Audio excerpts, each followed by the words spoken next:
In Friesland had eeuwenlang een universiteit, oprichten door het gewest Friesland zelfs. Na Leiden wie dit de tweede universiteit van de Nederlanden. In de 17e en de 18e eeuw wie het een van de belangrijkste instellingen in Friesland. De universiteit wie een internationaal centrum van wetenschap, maar wie ook voor de rest van de provincie van belang. Door de universiteit kon kennis en inzichten van wetenschappers trooien worden aan de meesten. De Friesland Universiteit had vooral in de 17e eeuw een bloeitijd doormaken. Daarna ging het stadig al minder met het instituut. In 1811 werd de universiteit sluiten. Nog een skofke mochten ze in Friesland teruggaan als universitaire vooropleiding, maar in 1843 ging de deur definitief op slot.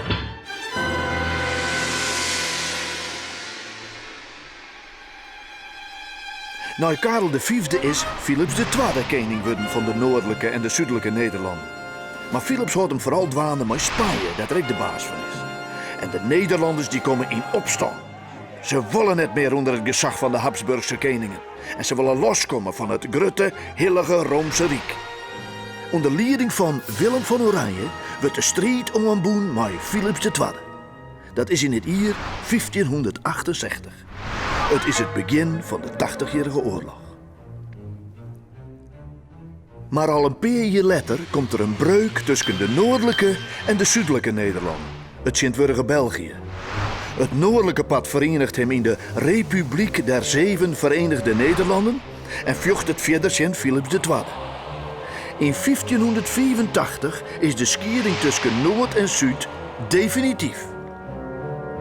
Pas volle letter in 1648 zal vrede sletten worden, maar de Republiek der Zeven Verenigde Nederlanden beschouwt hem nu al als een eigen zelfstandig land. Er is noodruwend verlet van nieuwe eigen besturen en instituten die niet meer afhankelijk binnen van de Habsburgse koningen. In Leiden en qua daarna in Friesland worden universiteiten oprichten, zodat professors en studenten haar eigen kennis ontwikkelen kunnen.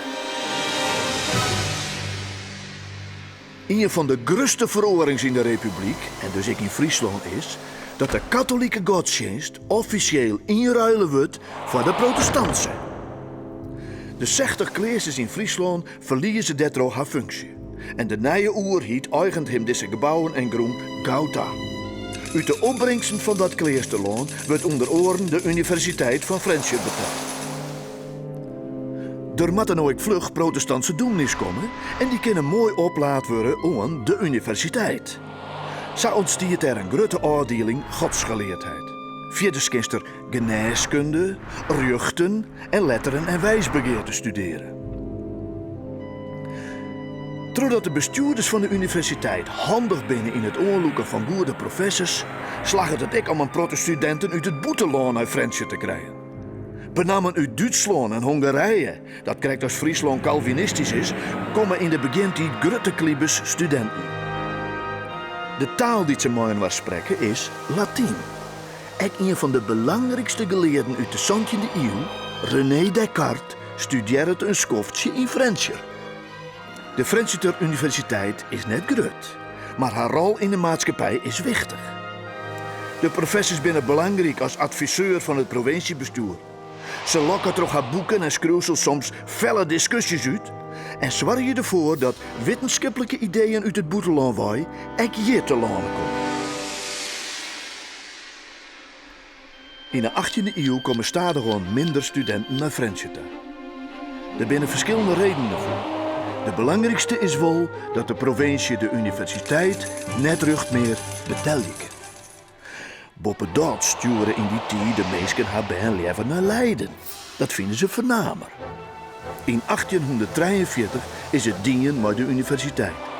Spietig, want daarmee verdwijnen kennis, ideeën en wetenschappelijke contacten uit Friesland.